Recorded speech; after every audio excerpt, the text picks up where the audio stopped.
The armistice of November 11, 1918, brought an end to the hostilities among the great powers of the First World War. But across much of Europe and the Middle East, the ceasefire and the subsequent peace treaties failed to bring lasting stability.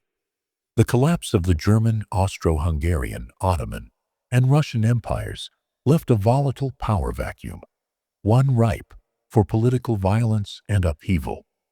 At the Paris Peace Conference, the so-called Big Four, the Americans, British, French, and Italians lacked both the power and the political determination to enforce peace across every troubled region.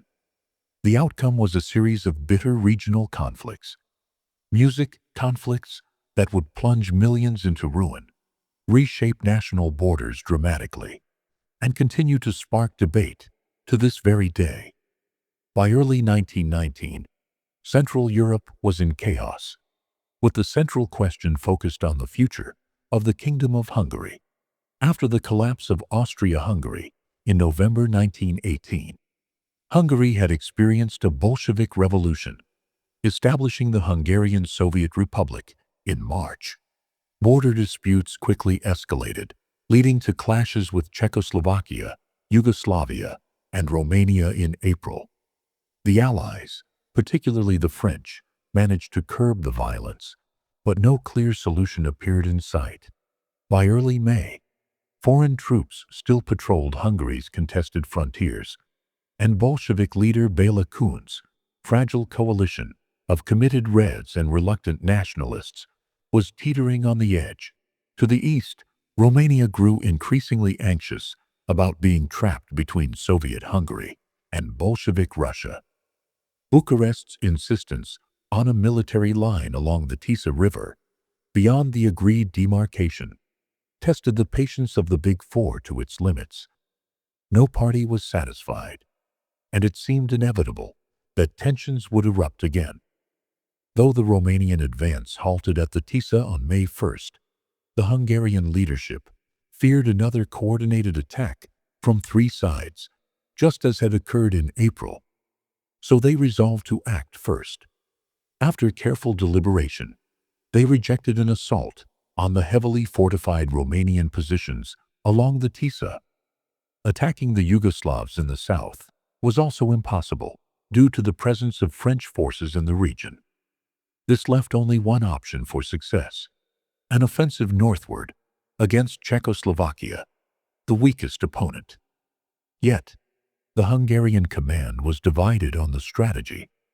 Errol Stromfeld, chief of the General Staff, favored a push northwest toward Nitra. He argued this would secure Budapest and deliver a crippling blow to Czechoslovak forces.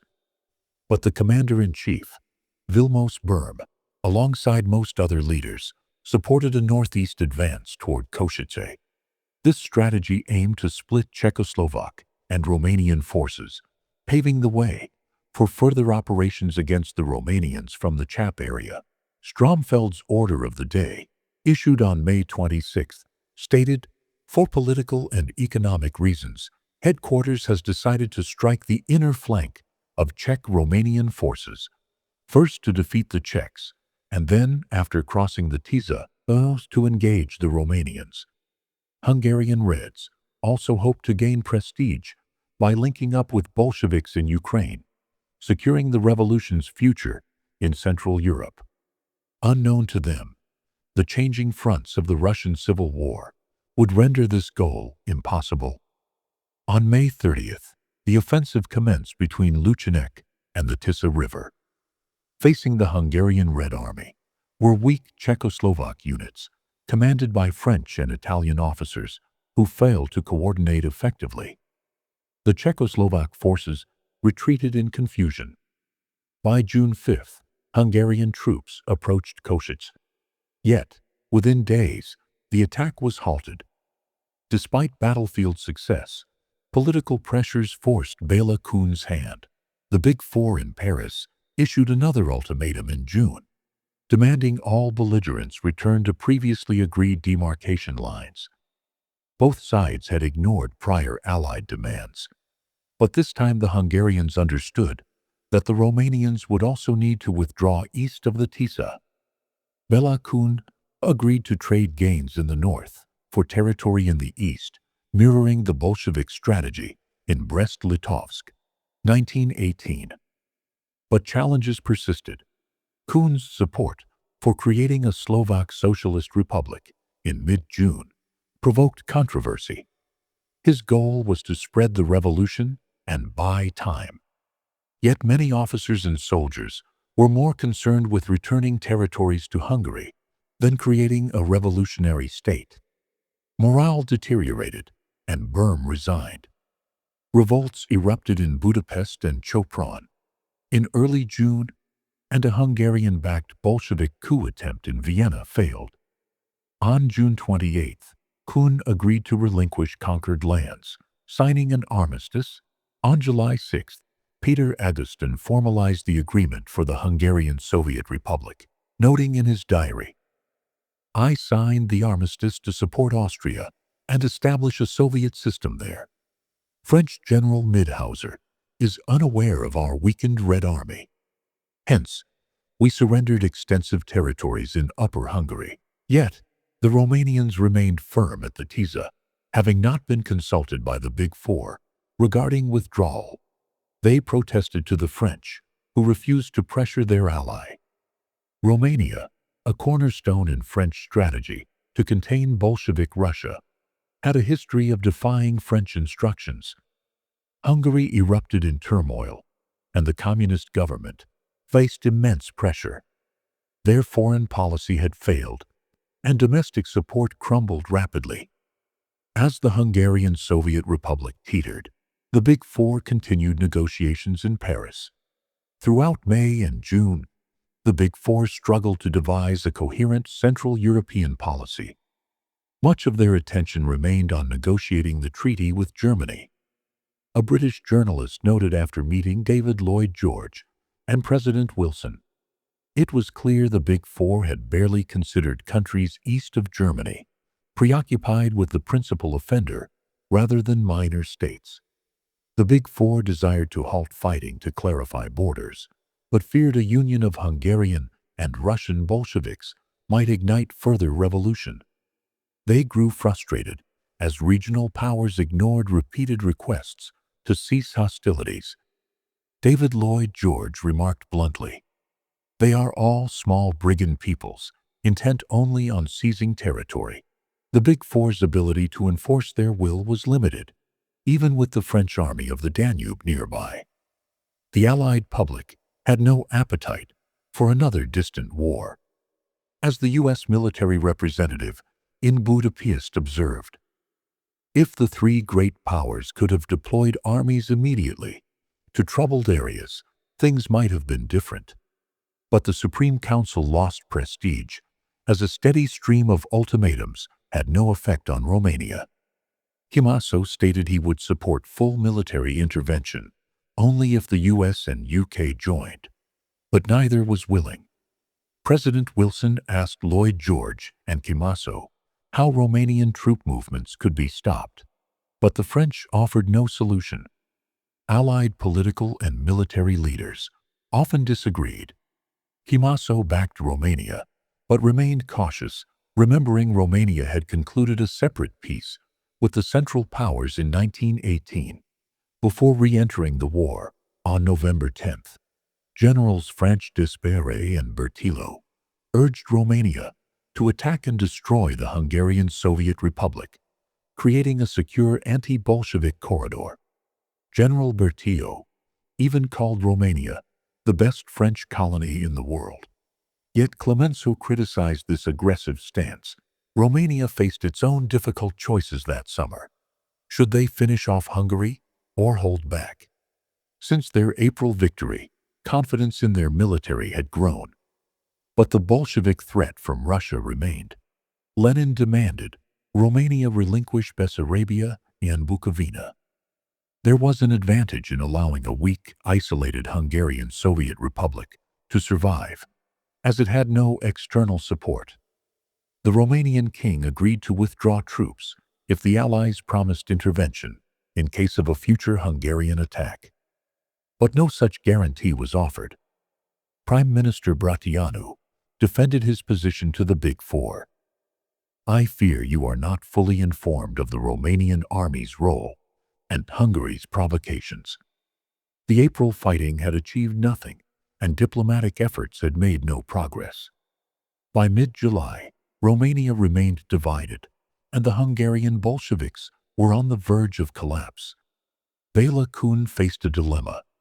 He had sacrificed territories in the north, gained nothing, and his revolutionary campaign in Slovakia and Austria had failed. Only one option remained: a desperate attack against the Romanians.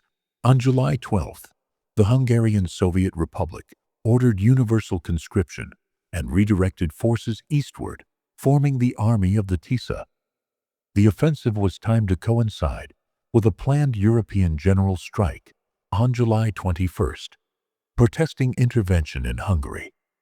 The odds were long. The Red Army, with 30,000 troops and 300 guns, faced the Romanian Army, 84,000 men, 12,000 cavalry, and 400 artillery pieces. Morale, discipline, and organization in the Red Army were poor. Several units were disbanded by the new commander, Gino Landler. Some units refused to move to the front entirely. An Italian officer in Budapest had obtained the offensive plans, alerting the Romanians to the impending attack. The Hungarian Red Army attacked on July 20th. Initial progress was made, with units crossing the river and advancing up to 60 kilometers. But Romanian reserves counterattacked on July 24th. By July 30th, under General Madescu, the Romanian army crossed the Tisza, with the king and queen observing. The Hungarian Red Army collapsed, offering minimal resistance. A staff officer attempted to rally troops, but soldiers shouted, "We have already fought enough. Fight yourselves, comrades." Staff Officer Oulier recorded, "The troops no longer wish to fight at any cost." On August 1st, Bela Kun and the governing council resigned from the Hungarian Soviet Republic. Kun addressed his fellow communists. "I no longer have a voice. I only have faith in the proletariat. It did not abandon me, its leader, but left itself in disarray. Capitalism here produced only the squalor and corruption we see. The dictatorship of the proletariat has collapsed in Hungary." Recognizing defeat, he fled to Austria. A social democrat, Gyula Palfi, formed a new government, but events were beyond his control. Local councils and Red Army units simply disbanded. On August 4th, Romanian troops entered Budapest without firing a shot. Premier Brătianu celebrated, "The victory refreshed my soul. These 7 days are the finest of my political life." Thus, after just 4 months, the Hungarian Soviet Republic ceased to exist, and Romania occupied most of the country, else Hungary's Bolsheviks had failed due to isolation.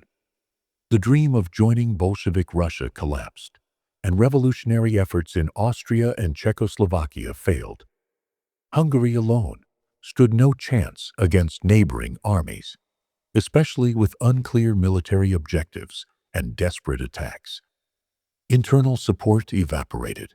Inflation, corruption, and red terror fueled chaos and suffering. The regime alienated all sectors: Catholics for its atheism, business owners for nationalization policies, aristocracy for land reforms, officers for internationalism, moderate social democrats, and liberals for anti-democratic measures. Peasants, the largest social group, resisted land seizure fiercely. Even Budapest workers, Kun's core supporters, lost faith. A Red Commissar reported in May, "Villages revolt.